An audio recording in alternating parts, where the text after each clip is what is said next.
Hey there, welcome to LSAT Demon Daily. I'm Erik Johansson, a teacher with LSAT Demon. Joining me is Nathan Fox, one of the co-founders of LSATdemon.com and the weekly podcast Thinking LSAT. Today we've got an email from Isidro. Isidro is in their final semester of undergrad with a major in business administration. Went from a 144 diagnostic to practice testing in the mid 150s after taking an in-person course with a big name prep company. Hello, Erik and Nathan. I took the April LSAT and I have a strong feeling that I didn't hit the score I need to get into any of the schools I applied for. My minimum target score was a 155. I registered for the June LSAT since my strong point is the logic games, and I tend to do fairly well on them on every prep test. Would you guys suggest I study vigorously with a new prep course like you guys starting now, or wait till I get my official score back if it's not what I need to start studying? And if it's not what I need, start studying vigorously then. The only reason I'm stuck between these two options is one, the financial burden it would put upon me to pay for another prep course, especially if my school is good enough to get into the school I want to get into. And two, when I was studying for the April test, I put a lot of my undergrad coursework to the side to study for the April test. The only reason I couldn't allocate enough time to do both is because I'm also working full time at the moment. Thank you, Isidro. Wow. Okay. So there's a lot there. Isidro's working hard. There's a lot there, and there's also something that very conspicuously is not there. You notice the thing that Isidro never once mentioned? I'll give you a hint. They're worried about getting into law school. Oh, yeah. Not talking about scholarships at all. Yeah. This is right. This is somebody who seems to be falling into this trap of thinking it's very prestigious to get into law school. All I really need to do is get into law school, and that's my goal. Like, I think Isidro is like, hey, 155 is the minimum score that's going to get me in. And that's a bad way to be thinking about it, Isidro, because what you're going to do there is you're going to just put yourself right in the perfect position to pay full price. And you might end up being one of the only people who's paying full price at your school if you persist with this plan. So our advice is always going to be set higher targets for yourself, or don't even really worry about a specific target score. Instead, you need the highest score you can get. And I mean, I got to tell you, Isidro, I said this in class last night, actually, that when I see somebody with a 144 diagnostic, I start thinking, okay, I want you in the 160s at least by the time you apply to law school. I don't see why you're not going to end up in the 160s if you have a 144 diagnostic. We see people, that's our sweet spot, man. We see people make 20, 25 point improvements from there all the time. It is totally possible. And I think, I know that big name prep courses aren't that good.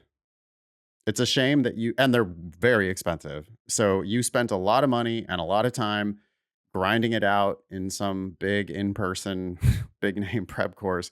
And they helped a little, but probably they didn't actually help you. More likely, you did a bunch of practice and the practice is helpful.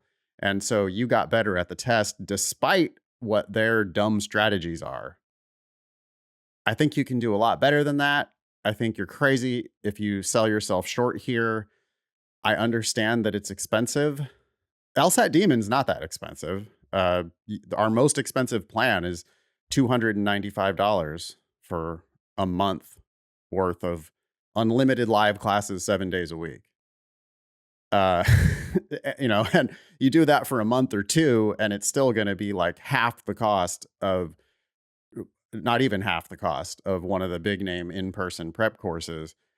And we expect that you're going to improve your score by double digits. That doesn't happen for everybody right away. It doesn't happen immediately. Maybe a month or two is not enough. Maybe you need to give it a little bit more time than that. But boy, you're talking about purchasing a $150,000 degree. And when you compare the cost of LSAT prep to the $150,000 degree, it becomes a no-brainer to spend a little more time and a little more money getting your LSAT in the right place, because we think we can get you to go, not just to get into law school, but we think we can get you generous scholarship offers if you can get that score into the 160s. Yeah. Isidro, I'm totally sympathetic to being in a financial position where a couple $100 a month is a Yep. really big deal. Yep. I totally get that. Yep.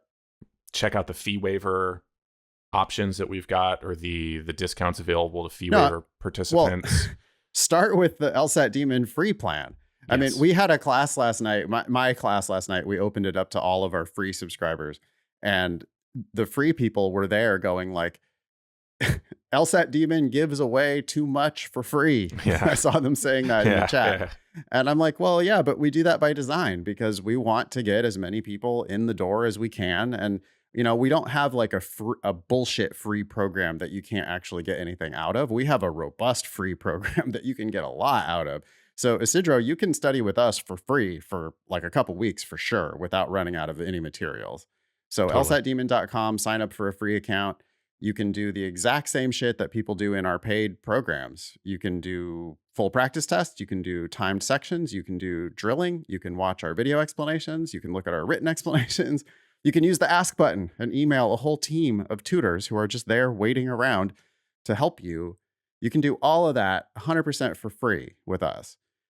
And then if you decide you want to sign up for a month or two of our program because you think it's working, we would love to have you, of course, but you can get a ton out of our free stuff. Then the second thing, which Erik already mentioned, is we have a really robust fee waiver program. So if you might qualify for the LSAC fee waiver, then we will automatically give you 60% off of our basic plan. Our basic plan, by the way, is $95 a month. 60% off of that means that you're paying like $40 a month for LSAT prep.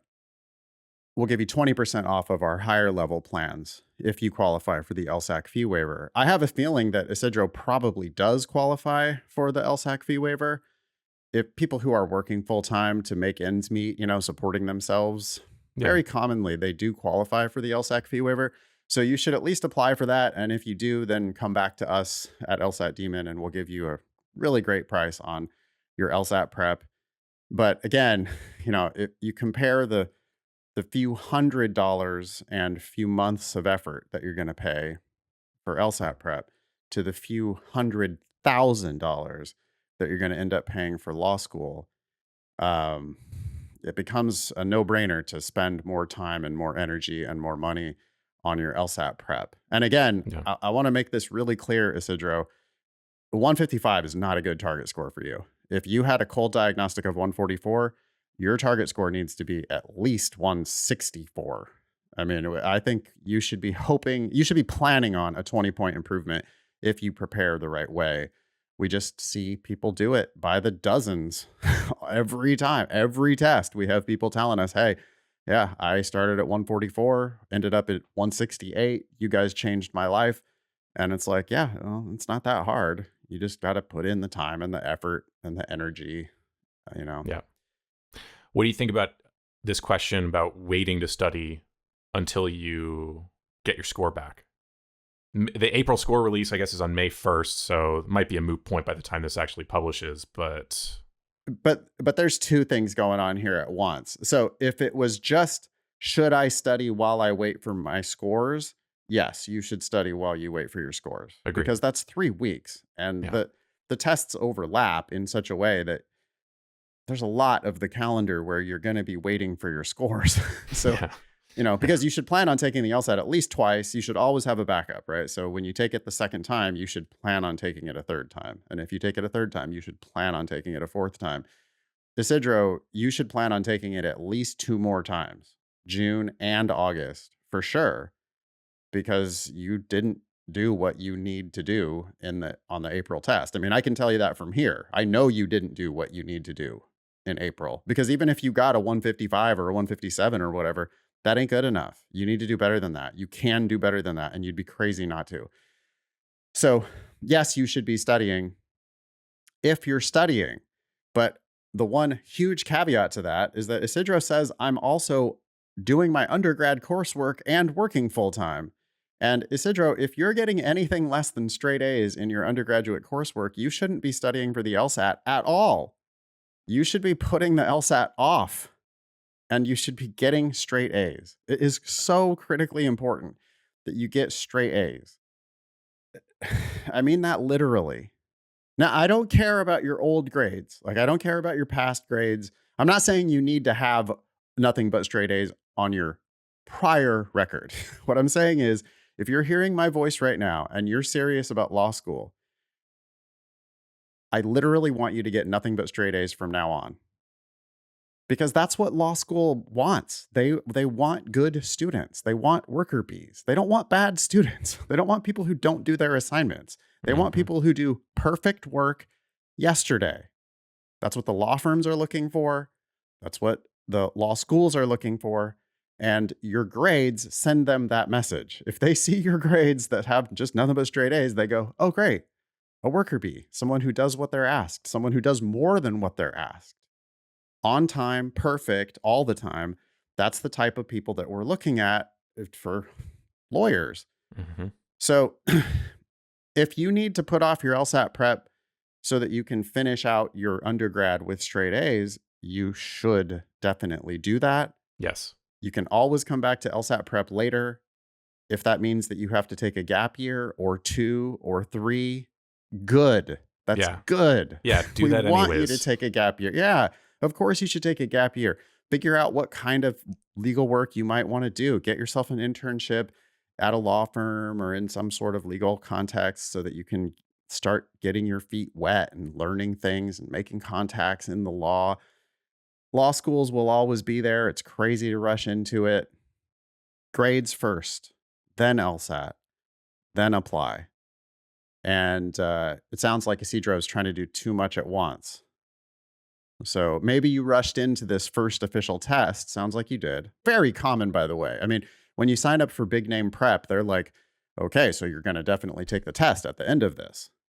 And that's wrong. I mean, it's strategically bad. When you sign up for LSAT Demon, we're like, okay, so you're not going to sign up for any official test. You're going to monitor your practice test scores. When your practice test scores are good enough, then you're going to think about signing up for the official test. So probably my guess is Isidro needs to not study right now because he needs to really back up on this whole process. Finish out undergrad with straight A's. When you've got the time in your schedule to devote yourself to LSAT study, then do that. Maybe it's over the summer or whenever. It can be during the semester if you're getting straight A's. But there's just no rush. And so if that means you're not going to subscribe to LSAT Demon right now, that's good. That's fine. We'll be here. Whenever you're ready, we'll be here for you. But if you want to do this in a budget conscious way, if you want to end up not overpaying for law school, then it is critical that you take a step back, I think, and get the grades first and then focus on LSAT when you're really ready. I don't know. What do you think? Totally. Yeah? 100%. Thank you, Isidro, for writing in. You can email daily@lsatdemon.com if you'd like to ask us a question or share some LSAT or law school admissions news. Thanks for listening.